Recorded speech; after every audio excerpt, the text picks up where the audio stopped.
YouTube stream. It's been a few days, I think, since I've last done a stream on here. Probably about a week nearly. About maybe five, maybe 6 days since I did the last stream. This is just a reminder stream. Booking with Bounce to You Drop is as tomorrow, and it feels like ages ago since I first announced that I was playing at this event. But me knowing about this event was a hell of a lot more longer. So this event, Bounce to Your Drop, I've known about ages. I didn't know who I was on the lineup and playing with, but I didn't really get asked to play myself. A very very long while ago, so I had to kind of like keep things sort of like on the down low, and then there was like a week where they was announcing all the sort of like headliners and all the sort of like artists, so I was kind of finding out for the first time who I'm going to be alongside, and then I couldn't say anything myself because they hadn't announced me, and it was a very exciting time. I just really wanted to spill the beans but couldn't. And now we're finally on that countdown where tomorrow, a week tomorrow, the event is actually going to take place. And I really cannot wait for it. It's for me, it's one of the most exciting bookings for me this year because I always love Bounce to Your Drop. I've loved the brand since I had the pleasure of being a part of their launch night, which was if you weren't at that event or you didn't see or hear anything about that event, it was absolutely off scale. We had the likes of Club Filler, John Neal, Charlie Bosch, and some other great names as well to mention, which was just obviously an amazing event. Then I got the pleasure to play for him again a second time in November last year when we had the likes of Ian Van Dal, Nixie and Devise, General Bounce, DJ Z from BBC Radio 1, which was just absolutely amazing. The likes of Genie as well on the mic. So Bounce to Your Drop is just an absolutely amazing brand. Also this year I had the pleasure of warming up for Public Domain as a little bit of a last minute thing as well for them. And the events, they always go off, they're always enjoyable, it's always full of good vibes, and everybody's always just enjoying themselves. And the nightclub itself, you've heard me say loads of times about how good the nightclub is. If you've not been to the Light nightclub in Scunthorpe, it's just what they've done.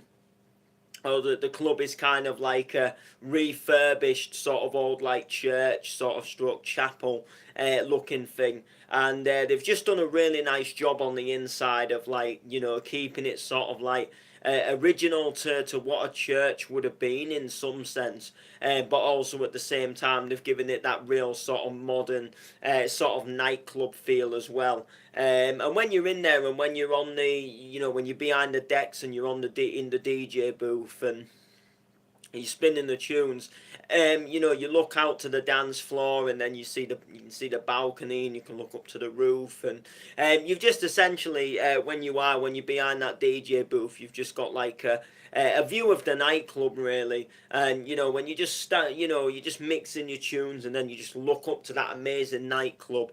There's just no better feeling. And I played in quite a few venues in recent times. I played in good ones, played in some alright ones, and I played in some where they are, you think they're a little bit shit in here. But the Light nightclub for me is one of my favourites. So if you have booked me for an event in another nightclub and I haven't really enjoyed it, just the nightclub itself, don't take it to heart, don't take it personally. Just the way Bounce to Your Drop runs things and the venue it's in, and just the way it works, I just love it. I can't help it. I want to say it in the nicest possible way, but it does make your events look shit. No offences.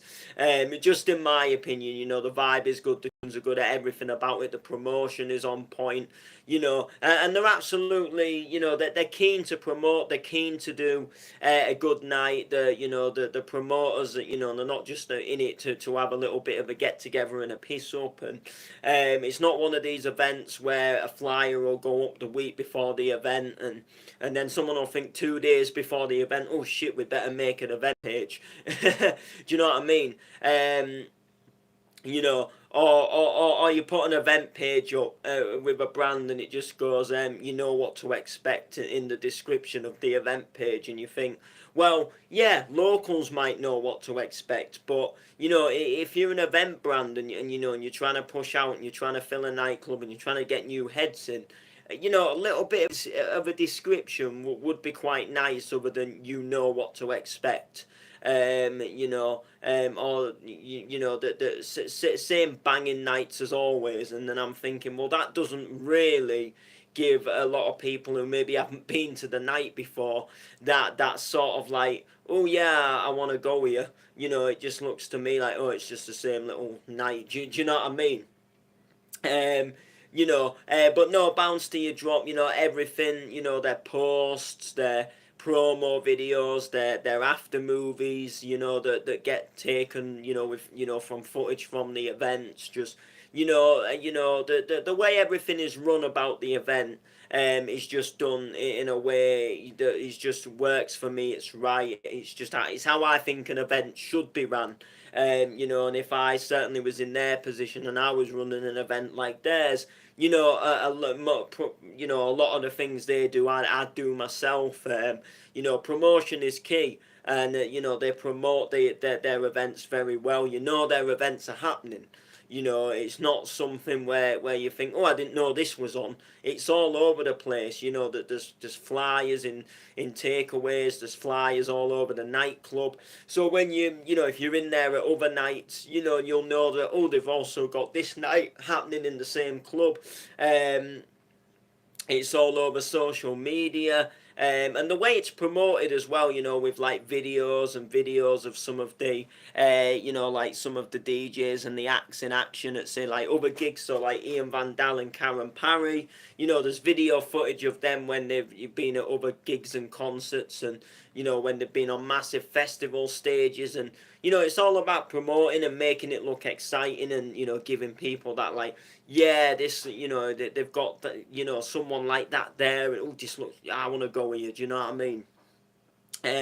So yeah, so it's a week away. They are going to release the set times, but they've not released them yet, so I'm not going to tell you what the set times are until they release them.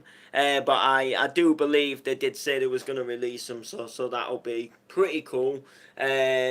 And it's going to be a good night. Like I say, we're with the likes of Ian Van Dal, Karen Parry, Ryan Walker, Top Vibe, Destiny, Jordan Hind. We've hosted by MCs Genie. And Genie has, what I will tell you is Genie has actually said that he wants to host my set. And I'm thinking to myself, like, that is a pretty cool thing, because this guy goes all over touring with Ian Van Dal, and he's actually said that he wants to host my set. So that was a pretty cool thing for me. And I've seen him host quite a few times now, and he always does a good job. But the fact that he wanted to host me was just one of those, like, really sort of like special moments for me. Because when you look at, like, people who are killing it in the scene, and I mean, this guy tours, around with Ian Van Dal, the guy who, the guy who was, well, part of the Ian Van Dal group that, brought sort of Castles in the Sky and Reason, songs that I have, just down there on vinyl records, and I've got them on CD when they've been on Clubland CDs, and it's a really crazy feeling when you think of, like, who these people are, and then like, their host is saying, look, can I host your set? And I'm thinking, yeah, of course you can host my set, as long as obviously the event promoters obviously approve. But yeah, so that's going to be really good. So hopefully, Jeannie does me does me proud and puts on a good show. I'm not entirely sure, you know, how it'll go down. I don't, to be honest, I'm not. I'm a little bit sort of like iffy on what I'm going to play at the moment. It's obviously it's going to be bounce, obviously, but I'm just you know, I've been sort of not too sure on a few tunes, to be honest, and I've kind of been like, there's a few new tunes that I kind of like, you know, want to sort of like buy, and I don't actually I don't actually get paid for another week, and I'm sort of thinking, well, I can't really just start putting a set together the day before, you know, the day before the event. I've got plenty of tunes. It's just sometimes when a new banger comes out, you think, you know what? I'd absolutely love something like that. You know, go down well in my set. But I've got a little bit of an idea. I'm thinking about doing like a 90s donk set. So like all the tunes or a lot of the tunes, they're gonna be like remixes of 90s. So I'm quite looking forward to maybe having a dive and a sort of like little sort of like pebble with that, because you know the thing with the light nightclub is that, you know, they put a lot of like house and R&B nights on as well. So all them sort of like well known sort of like Living Joy, Don't Stop Moving, for example, is like something that people will know and will sing along to, as opposed for maybe going into that sort of like hard bouncy sort of. So I'm thinking, you know, we might have some pretty sort of like decent donk remixes of sort of like 90s tunes, and see how we go. I mean, I've got quite a few that I could drop. For example, I've got Ed Enjoy's Anthem, and I've got the Cheese and Pitch Invader remix. I've got Awesome 3 Don't Go, which is again the Cheese and Pitch Invader remix. I've got a Cheese and Pitch Invader remix of Black Box Ride on Time, which is again, you know, 90s classic. Shanks has done an amazing remix of Whitney Houston, I'm Your Baby Tonight, and there was a really good 90s house mix of that tune. That came out. It was the drones mix, and it was a big Paul Taylor retro tune. Vinyl Vandal, Shades of Eden, My Passion, which is a remix of Get the Cause Passion. Shades of Eden is a remix of Sound of Eden, which is by Shades of Rhythm. So that again is a classic in itself. I've got a Shanks Don't Stop Moving, which is the Living Joy. Don't Stop Moving. And then I have got some like 90s trance as well. I'm pretty certain, I want to say that Darude Sandstorm was a 90s tune. I always thought it was the 2000s, but I'm pretty certain I searched this up. Or I think I come across a video that was about 90s songs, and I think that was in it. And I think to myself, like, you know, I didn't you know, I didn't think it was a 90s tune, but then I'm sure I was pretty sort of like, you know, it was a 90s tune. If it was a 2000s tune, it was like the year 2000 or something. I know I've got it on some CDs, so I would be able to look it up, obviously. But I've got stuff like DJ Jean the Launch. That's obviously DJ Jean the Launch was a 90s tune and stuff like that. Alice DJ, Better Off Alone, obviously 90s in itself. So we could put a good set together if we did go down that sort of like 90s route. I did want to kind of go like, you know, it was I go down the 90s route, bounce anthems route. You know, we can have some 90s in there, we can have some bounce anthems, because I am playing playing for an hour and a half, so it will be a good one. You know, we've got a lot of time to definitely you know, sort of go with some good tunes. So I'm looking forward to it. I'm really looking forward to being able to put something together. Or it might just be a case of turning up with, folders full of bounce and just playing whatever tickles your fancy on the night. And believe it or not, that does work. For me, that can work. And sometimes I think if you do try too hard to put something together, you are more than likely just not going to do as well.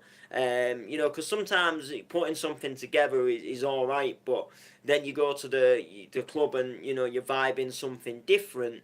And then you think, oh, I've got this what I put together, and that's it. Whereas if you've just got like folders full of bounce, and you think, do you know what? I'm vibing a little bit of this tune and I think it'll go off, and then you can just mix it in and you can just vibe it from the crowd, and it turns out they might absolutely love it. I know at the Bounce Do You Drop public domain, I ended up filling in, and I wasn't originally supposed to play, and I'd had a busy day. So I'd gone with like no headphones or USB stick because I didn't expect I was playing, and then everything just kind of like spiraled, and so sort of went differently. I ended up playing, I ended up playing off of Top Vibes USB stick. We did a little bit of a B2B, and then he just sort of left me to it towards the end, as he had to, it's his night. He had to go and run, sort of a few things out. And then I decided that I was gonna drop Ashem, You've Got My Lizard, which is a remix of Charisma. Let Me Show You, and it's a really good sort of like mashup, and I remember dropping it, and I just remember like people just started going off to it. Even like the nightclub, the owner of the nightclub himself, he come out of his little office room and he was having a little bit of, put his hands in the air, and some other people that had come to the night, even the photographer, good old Rave Dog, even he was having a little bit of a rave around when I dropped it in. So sometimes you just never know. I mean, that night, there was nothing planned. I was just purely going for whatever tickled me fancy, going through his stick and thinking, do you know what, I quite like the sound of that. Let's drop it in and play it. And then obviously, it worked and it happened. And like I say, when I dropped in this remix of Charisma, Let Me Show You, it gave off that really good vibe, and people was loving it, and it was just like, yeah, buzzing. It couldn't have gone any better. So sometimes if you do just go sort of like unplanned, and you just take all your favourites with you, and just a massive list of bounce, sometimes it will just work as good as putting something together, if not even better. Because like I say, if you try too hard, you can make errors and mistakes because you're trying to get something to how you want it to go, and then you do that, and then it might not do as well on the night. So if you just sort of like go with the sort of intention of, I can play a bit, whatever tune I fancy at the time, or whatever sounds and obviously sounds and feels good. So yeah, but I'm looking forward to it. Like I say, it's a week tomorrow. Well, nearly a week, because we're like 12 minutes past 11. So in about an hour, it's going to officially be a week away. But yeah, so it's all gravy. And then a couple of weeks after that, we've got, of course, Stomp for Cancer. Looking forward to that. I've actually just been on the phone to a good friend of mine, Simi. He's playing the night as well. He actually dropped me a text just to sort of like confirm and go over like, how we're getting there and stuff, and sorting out the hotel and stuff. And to be honest, I've had so much happening that I've got to admit the Stomp for Cancer booking, I've kind of neglected it a bit. I've not been really active in the group chat. I've not shared the flyer half as much as I should have done. And I've not even done any form of like promo mix or anything like that. But the event got announced like such a long time ago, and that had so much happening sort of like before this event. So there was kind of like there was Clubland vibes, there was like stuff with a band, and then there was stompings, and there was just a so you glow with it, and Stormfest, and so many different things happening, that I just kind of like had so many other things to focus on. This was so far back I just got so busy with the other stuff that I just never got round to really promoting it too much. But I am playing the Stomp for Cancer. I'm looking forward to it. Like I say, we're booked in a hotel. I'm playing a classic trance set, so I'm looking forward to that. It's gonna be good. I'm alongside the likes of sort of like Swanky, Gumbar, the likes of Slay, D Wills. So pretty good team of people really on the lineup. It's gonna be a good laugh. It's going to be a shed load of fun, so I'm looking forward to it. Going to be playing a classic trance if I didn't say that already. So I'm quite looking forward to it because I love my classic trance. I just don't DJ it as much as I should do really. But I've got love for it and I've got some good tracks in mind that I am going to play. So I am looking forward to having a good dive. So that'll be good. Be really good. Really looking forward to getting down there and sort of ripping up that sound as well, which is really good. So that's in a couple of weeks. There was a potential booking for the week before that, and sadly it's no longer going to happen. And this is kind of where I want to talk a little bit about a little bit of an experience. And I put a post up on Facebook this morning, and it said, "Remember, you are worth something." You may do something that thousands of other people may also do, but it's still a skill, it's still a talent. Don't get the piss taken out of you. And it actually gained a lot of likes. And there was a guy who left a comment, and I put the post up without the intent of sort of really. I wasn't. It's hard to explain. So I put the it was about something, but I didn't want to just clearly talk about what it was about. So I just wanted to sort of relate to it, but sort of like with a quote, and then someone put a comment underneath that sort of alliterated really on what I said. And kind of really made sense as to what I was actually on about and the reason why I post. So we put something like, if you start adding value to yourself, you become somewhat like worthless in other people's eyes or something like that. And they'll focus on the people that don't value themselves. So what I mean by this is not getting paid for raves. So I've sort of spoke about this before quite a lot in streams, and most certainly when you are an up and comer, when you're first getting out there and you're first getting booked, by all means, play for free, get your name out there, get to a few good raves, and play for free to get your name out there, most definitely. But when you played for a brand for a couple of times, there does become a point where you need to start adding value to yourself, and you need to start sort of saying, well, look, I've got a skill and a talent here, and I shouldn't be forking out, loads of money to come and play at your event. It's all right when you're first getting your name out there, but then when you played, sort of somewhere for a few times, there should become a point where you ask for, a little bit of something in return.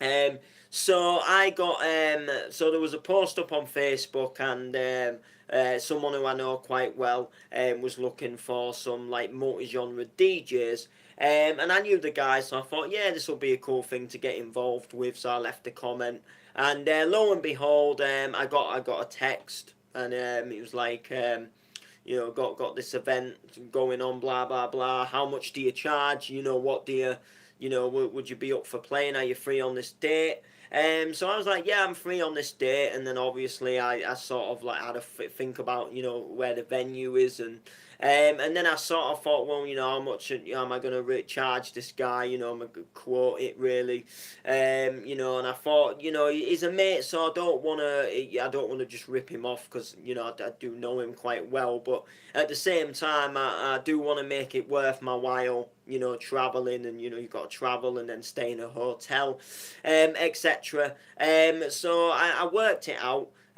price of the hotel, price of the travel, etc. And then I just get, added self on a little bit for myself for actually playing, which, and I quoted him, and it wasn't too much over the odds. I won't say what it was on the stream. It wasn't something that I would have thought would have, broke the bank balance. And he asked, what do I charge? Um, so he said, he said that, it was a little bit costly. So I said, well, look, I can drop down a little bit because you're a friend and I know you. And I don't have to go, roughly exactly what I worked out. I can drop down a little bit, but I said, look, it's got to be worth, it's got to be worth me coming and traveling, and staying over. I've got to be getting something out of it. Not sort of, even if I was just sort of like, I suppose in some sense, like just getting the travel back and then just getting a real little bit on top, I wouldn't mind, that for myself. So anyway, he said, I'll get back to you, look, I'll get back to you, blah, blah, blah. A couple of days later, the flyer goes out, and obviously I'm not on it. So obviously, there's people that on that flyer, obviously, that would play for free, and they get the obviously they get the priority, over someone like me who obviously adds value, to myself. But it just goes to show, obviously from this guy's point of view, he can get somebody for free, or he can get me who is actually asking for payment. And so many people, like, will just play for free, just for the sake of, getting sort of like a booking. And I don't like to be nasty, and I don't like to slag people off. But I looked at the flyer, and there was some alright names on there, but there was nothing to really, there was nothing that to really sort of like, break it was nothing spectacular. Like, it was nothing, it's not like, say, someone putting a post up and saying, I'm going to be warming up for Darren Styles kind of thing. Um, but it just goes to show like how desperate people are like to get somewhere in sort of like the DJing. That they will sort of spend over 200 quid to go to an event to play. So they'll travel, God knows how many miles. They'll pay for hotels, and they'll max out a credit card, having booze, and having something to eat. And you just got to think like, where's the value to yourself? Do you know what I mean? Like, and the thing about it is like I say, it's all right playing sort of like for free for somebody for a couple of times for getting your name out there, but then, if you do it, they're going to expect it. If you keep doing it, they're going to expect it. And then if someone, like another promoter, sort of rings up and says, oh, this so and so played your event the other day, I seen, we're thinking about booking him, how much does he charge? And then, they go, oh, he'll just do it for free. And then there you go, that's another person who's going to book you, but will just expect you to do it for free. And then you're not essentially getting somewhere, and you're not essentially, getting anything out of what you're doing other than the thrill of obviously being up there behind the decks, which is a thrill and it's good fun. Don't get me wrong. But you've got to add value to yourself. And you at the end of the day, it's a skill and a talent. What you're doing.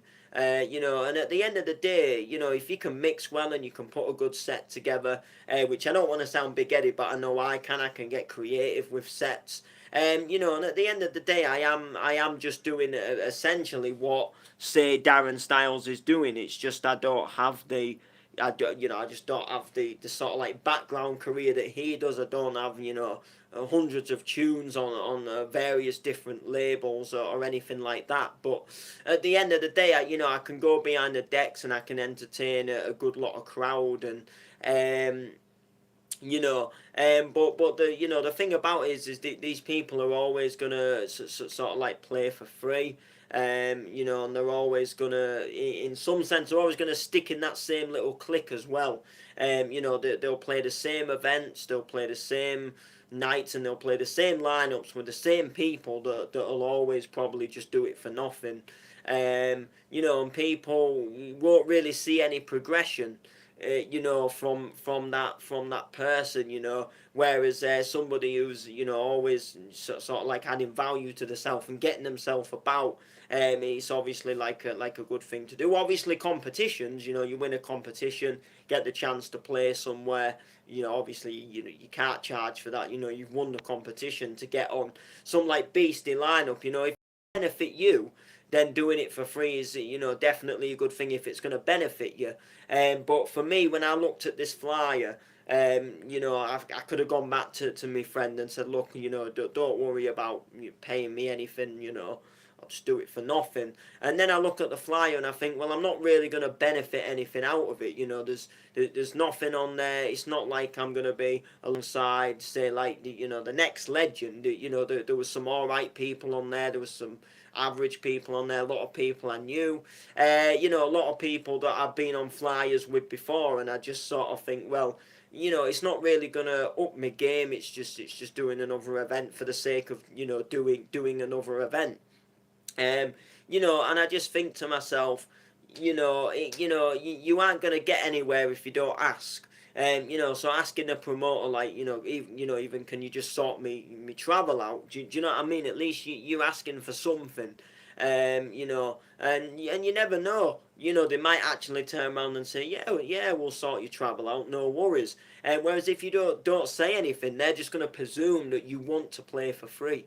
And this is why if ever I did put anything on, I would pay my DJs. I would, if I was if I was going to put something on, I'd put something on, with the right amount of money to put something on, and I'd actually pay the DJs, because people shouldn't have to play for free. And with some of the DJs I'd book, I know they played at various X amount of here, there, and everywhere. So by all means, I think they would be worthy of just having a bit of money in their ass pocket for playing. So that's the kind of person sort of that I'd be. But there's people that have done it for years.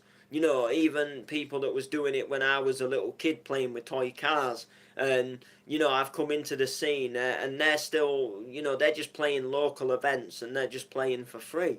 And I'm thinking to myself, like, and the thing about it is some of these people, they can actually mix, and they can actually do well, and they can actually put a good set together, but they don't add value to themselves, they don't push themselves, they don't promote themselves, and then they end up staying in the same little sort of like bubble, in the same little circle of doing the same little events for free. um, so most definitely. So yeah, so that booking went out of the window. Did not end up sadly getting that booking, but it's not. I'm not too sort of like bothered about it. But I just thought, it just goes to show, like, you add value to yourself, you ask for a little bit of longer, and then that's it. They don't want to know, and this is why sometimes, because I used to think it a lot myself. I think, well, if I start charging, then people aren't going to book me because they can get somebody that will play for free. And although that is true, that is very true. Like, there will be promoters out, like it just happened to me, obviously. So there is promoters out there that will sort of think, oh no, I can get this guy for free instead. And they'll go down that route just because it's saving them on a saving them on their budget, or whatever their sort of like cash demand is. Um, Whereas I do like the weddings, or I do like birthday parties, hen parties, etc. And more, the first thing they're asking is how much do you charge? And I've never had, since doing a birthday party, I've never had a person yet sort of say this is too much, this is, they've always kind of gone, yeah, yeah, that's cool, that's great, can we book you, can we pencil you in? And this is, again, why I've sort of I don't want to say moved away from the rave scene, but, I definitely, I enjoy doing these sort of like birthday parties and hen parties, because I'm getting something from it. It's a load of fun. it's a load of nothing. It's you're getting something out of it. You're getting enjoyment out of it. Like the other week, there was I'm sort of going through a little bit of something at the moment. With a brand, and I'm not sort of too happy about the situation. So I'll explain the situation. So a couple of weeks ago, I went to a booking. So I played a booking, and it was in Wigan, just outside of Manchester, and everything was all cushy, fine and dandy. I was playing for nothing because I was kind of. It was a new brand and I was helping them grow, and I was sort of helping the brand and sort of being a part of the brand itself, and helping it grow. So I've been in the group chat for ages, and they put a few events on, and this was the first one I was free. So I was like, look, put me down. I want to come and help you. Your event grow, and I want to come and play for your event. And another friend of mine had got on this flyer as well, and so anyway, I booked an hotel and everything, and then found out that sadly the trains were striking. So then I was going via a lift, and then the lift all pulled, sort of like went tits up at the last minute, and then everything sort of went up in the air. And because I'd sort of like wanted to help the brand grow, and because I'd committed, and because I was already on the flyer, I really wanted to do everything I could to make sure that I could obviously get to this brand, get to this event. So I get to this event, finally get away there, obviously. Play for the event. Everything that, as far as I'm aware, everything's gone well. Everything's gone fine and dandy. And then a couple of days later, the guy who puts the events on comes back in the group chat and basically has a go at me for playing bounce at 155 instead of 150. And like, seriously, like, apparently 2 days later, they find out from the club that apparently the music was too hard. And I'm not entirely being funny, but like donk is donk.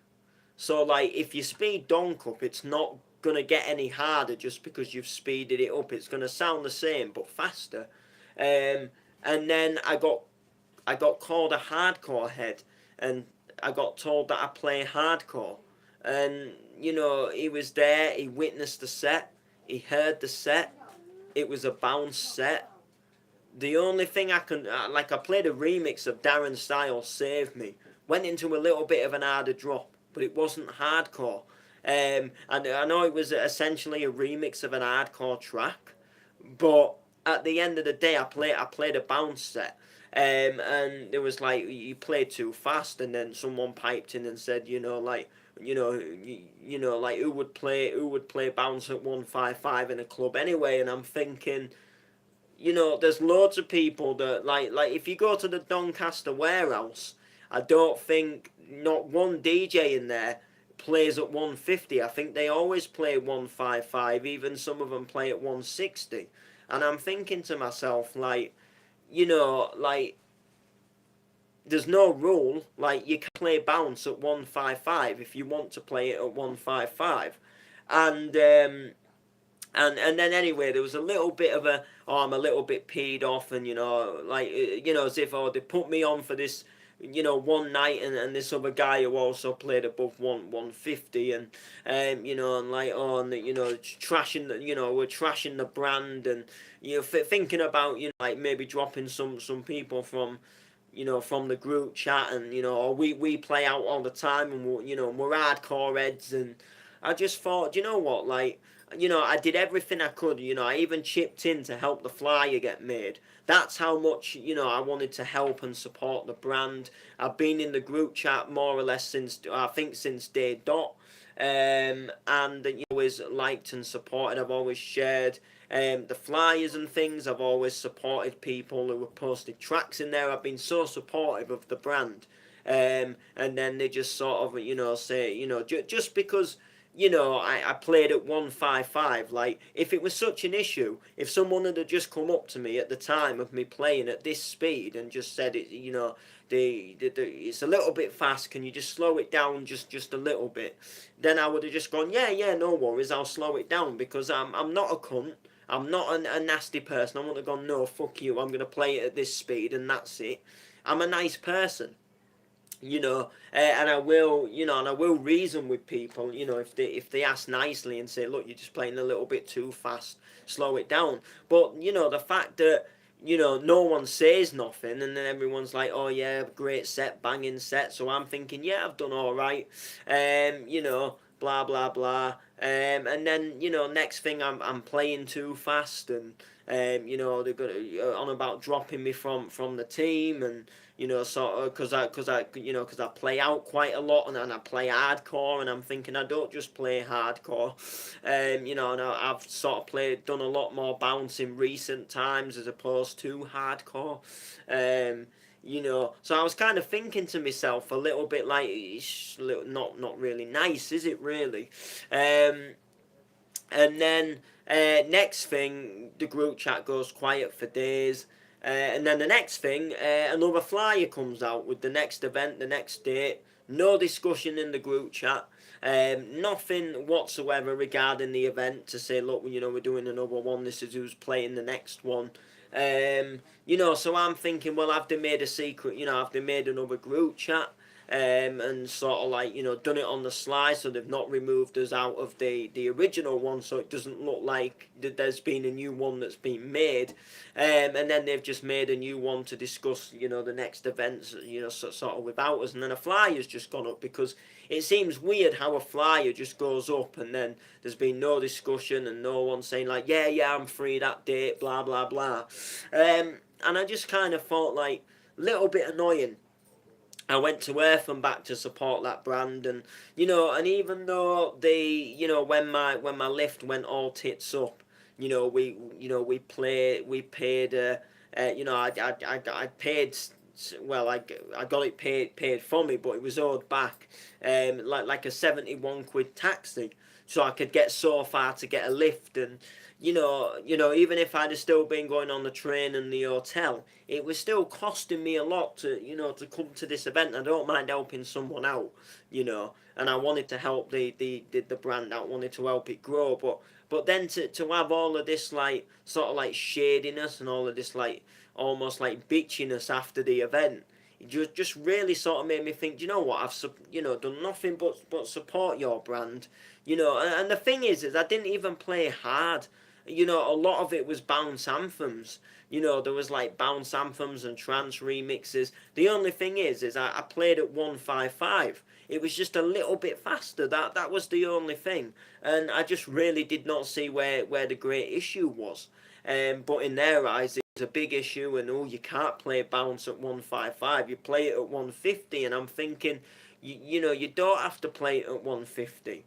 And someone even said slow it down to 142, and I'm thinking, it's a rave, it's a night out. Like I'm not being funny. Like, if I'm playing a house set in a club, I speed it up to 130 if it's like 124, 25.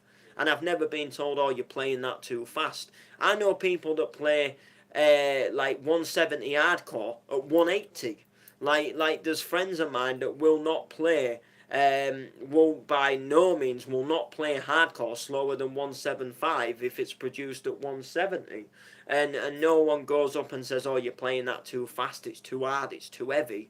Like, if you speed a track up, it doesn't make a track hard, it doesn't make a track become more harder or heavier, it just sounds quicker. So it might maybe sound a little bit more banging, but like I say, if someone had just said at the time, you know. But anyway, that is a little story. That is a little experience. If the brand owner does happen to watch this stream, I'm just speaking my mind, because I'm a little bit annoyed that no, that someone just couldn't just come to me and say, look, you're playing a little bit too fast. Or even if he'd just come into my inbox a couple of days later and said, look, sorry to bother you, but You know, you played a little bit too fast at the last event. The club said it was a little bit too fast. It sounded a little bit too sort of like, you know, hard, sort of like heavy. And then I'd just gone like, oh, I'm so sorry. You know, I did play at 155. You know, next time, if you know, if there's a next time, I'll slow it down. No issue. I'll play a bit slower. But the thing about it is as well is we was the first set, myself and Catchy. So I went onto the decks just after the sound checks had been done, and the sound check when I went to the decks, the decks were already above 150. I think there was at something like 154 or something. So I thought, well, I'll just round it off and take it to 155. You know, it was just, you know, it was like it was almost something like 154.8. So I thought, well, I've only just got a real little bit to go, and it's at 155. So I thought, well, I may as well just do that, and it's already at a faster speed anyway. You know, so it wasn't as if it was like, say, at 142, and I thought, F it, I'm going to speed it up. You know, it was already speeded up. I just rounded it off to the next number because it was so close to the next number. But there you go. But anyway, Bounce to Your Drop is next week. Stomp for Cancer is a couple of weeks down the line, the 23rd. Some other bits and bobs to announce. Obviously, I've been at work again this week. Second week went down well. Obviously, I wasn't going to do like... I'm not going to review my week at work every week because that'd just be pointless. But once I've been in the job a month, I probably will